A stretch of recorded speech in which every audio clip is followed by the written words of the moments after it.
Olá, eu sou a Tânia. Olá, eu sou a Dina. Bem-vindos ao episódio número 3 de Porta Aberta, não é?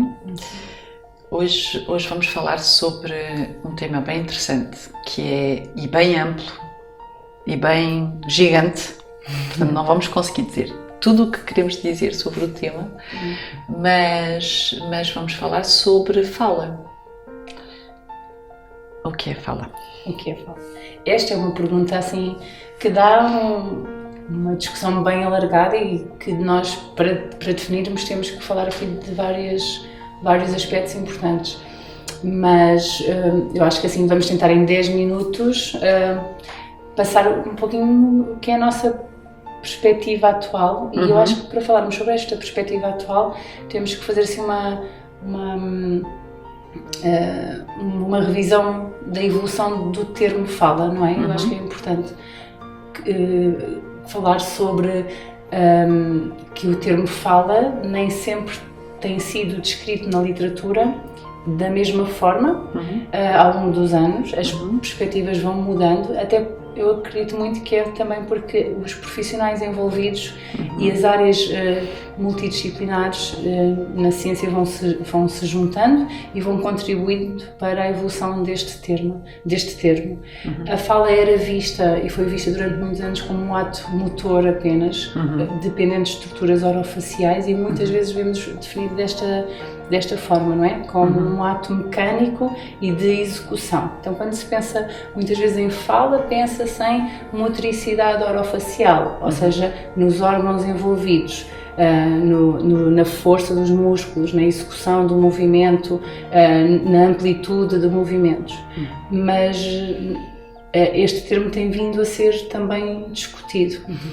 E uma das discussões é também, e algumas definições já mudaram o termo para uma coisa que abrange um pouquinho mais do que só a motricidade orofacial, porque se nos perguntarmos se a fala acontece sem um outro domínio, que é um domínio da linguagem, por exemplo, sem a fonologia, ela não acontece, não é? Portanto, quando nós não temos um domínio fonológico ativo e desenvolvido, a fala vai apresentar alterações. Este produto final, não é? E, portanto, a evolução do termo tem vindo a ser discutida e há várias perspectivas, não é? Sim, eu diria que nem é só uma questão de evolução, eu acho que é uma questão também de perspectiva, porque não diria que o conceito tenha mudado necessariamente. Houve de facto um tempo em que a visão era exclusivamente direcionada à componente motora. Ela não foi abandonada hoje. Não, é verdade. Ou seja, há ainda quem defenda exatamente isto, que fala significa ato motor, não é? Até porque é uma questão de perspectiva e de abordagem, não é? Porque há pessoas que se vão cingir, vão ter um olhar mais para o mecanismo motor e outros que vão ter um olhar mais focado no mecanismo cognitivo, que é o da linguagem, não é? Os dois estão presentes, porque nós precisamos dos dois para usar a fala. E é relativamente fácil perceber que são aspectos distintos, mas complementares, no sentido em que eu posso ter competências para executar um ato motor com facilidade, eu até posso conseguir imitar um chinês a falar, e então do ponto de vista motor eu tenho um mecanismo, imitei muito bem, ou de forma relativamente próxima, mas para mim aquilo não tem significado nenhum. Portanto, eu não sei o que estou a dizer e nem tenho sensibilidade para perceber se um determinado som da fala pode ter extravasado para outro que é muito parecido. Ou também o contrário, tu saberes qual é o som, queres saber como dizer, mas não tens um mecanismo de execução preparado para o realizar. Não porque tenhas uma alteração de motricidade, mas estava a pensar no caso específico do chinês, não é? Porque se tu não fizeste essa aquisição, e se não é da tua língua, uma propriedade da tua língua, também não desenvolveste uma capacidade de execução que não é dependente da força e do tonos e da amplitude, não é dependendo do mecanismo periférico, articulatório, mas é dependendo da aquisição fonológica e fonética, ou seja, das propriedades de uma língua. Ou seja, este produto final é condicionado pelos dois, não é? Eu preciso de treino dos dois, na verdade, não é? Isto pode ser interessante é um tema que eu acho que para o qual os pais devem estar despertos, porque inevitavelmente quando têm uma preocupação relativamente ao seu filho, não é? No desenvolvimento, na sua capacidade de falar, num atraso que seja, tendencialmente os pais olham para o ato motor, não é? Porque é aquilo que é o mais visível. Mas é importante que eles percebam que este ato é solidário da componente cognitiva e que quando o resultado do produto final não acontece, pode ver-se de facto a uma situação mais periférica, ao mecanismo motor. Ou seja, eu não conseguir executar o som efetivamente, porque tenho uma limitação motor, seja ela estrutural ou funcional, não é? Um freio curto, enfim, mas pode ser mobilidade também, pode ser função e não ser estrutura. Mas a dificuldade pode estar a ocorrer num ponto muito anterior a esse, que tem que ver com a minha representação daquilo que é importante eu produzir para dar informação qual é a informação nesta língua, não é? Nesta língua. Sobre isso. Nesta língua, que informação é que é pertinente eu marcar também, não é? Há aqui uma outra área que nós não estamos a falar, mas que podíamos incorporar neste produto final, que é o planeamento motor. Para além da execução, eu preciso de comandos motores que são centrais para planear, não é? E essa poderíamos chamar até uma outra dimensão da fala, não é? Acho que aquilo que nós estamos a dizer é que a fala pode, numa perspectiva, pode assumir aqui 3 dimensões. Uma dimensão mais de execução e periférica, uma dimensão mais linguística, quais são as propriedades da língua que eu tenho que marcar. O meu sistema de linguagem vai me permitir desenvolver essa capacidade, esta aprendizagem.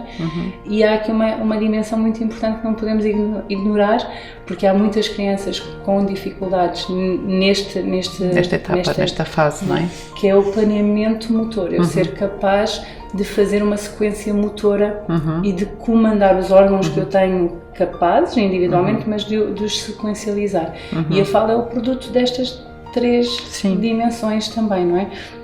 E por isso, quando definimos o termo fala, defini-lo sem considerar estas 3 dimensões, é uma perspectiva de facto, não é? Sim, e é uma noção que temos que ter bem presente. Hoje não vamos falar sobre diagnósticos, não é? Mas estas dimensões, não sei se posso dizer que determinam, porque as dificuldades não são completamente estanques, mas são quase determinantes depois no nosso entendimento do tipo de dificuldade e depois no diagnóstico atribuído e, naturalmente, e mais importante ainda, na intervenção que depois precisamos de fazer, não é? Sim, eu acho que o importante, ou o que nós estamos a tentar aqui discutir também, é que quando nós vemos um produto final, ou seja, uma realização, que neste caso pode ser alterada, é como tu disseste, ela pode ser porque eu não consegui executar um som, isto pode acontecer, pode ser porque eu não sei selecionar a informação linguística, ou pode ser porque eu não consigo controlar os movimentos para a execução de determinadas sequências sonoras. E isto tudo, dependendo do que é que está a causar esta mesma alteração, que aparentemente até pode ser a mesma, mas que tem em crianças diferentes podem ter causas diferentes, não é? A mesma alteração pode ter uma motivação diferente. Estou a pensar aqui, uma criança que troca sons na fala, por exemplo, dizer um T por um que, por exemplo, a origem disto pode ser mais motora ou pode ser mais linguística, ou até talvez este exemplo não tão frequente, uma questão de planeamento motor, mas poderia ser também, ou seja, não é a troca por si só, mas a causa que é importante para nós depois estabelecermos diagnósticos e planearmos a intervenção, porque a intervenção vai ser baseada na dimensão que está alterada, a nossa intervenção vai ser centrada nessa competência. Mas nós estamos a tentar definir fala e não é? E definir fala passa por entendimento destes três domínios, não é? É o que estamos a tentar dizer. Então, sim. Achas que podíamos definir fala, se fosses tu a definir fala agora, poderíamos definir fala como a junção destas três dimensões, um ato motor, um ato linguístico e um ato de planeamento motor, pelo menos estas três? Sim, pelo menos diria, porque não sei se depois não haverá outras, ou ainda que integrando uma destas dimensões, ou estando de forma híbrida, presente de forma híbrida em mais do que uma destas dimensões, mas assim vamos resumir a isto, sim, claramente uma componente cognitiva, uma componente motora e uma, não sei se neuromotora, não sei se podemos chamar assim, mas que tem que ver com o planeamento, a coordenação do movimento, que não é só a execução do movimento, sim. Acho que podemos ficar por aí. Acho que sim. É. Então, agora encontramos no episódio número 4. 4? Já estou perdida, ainda agora começamos. Sim, até ao próximo domingo. É isso, até ao próximo domingo.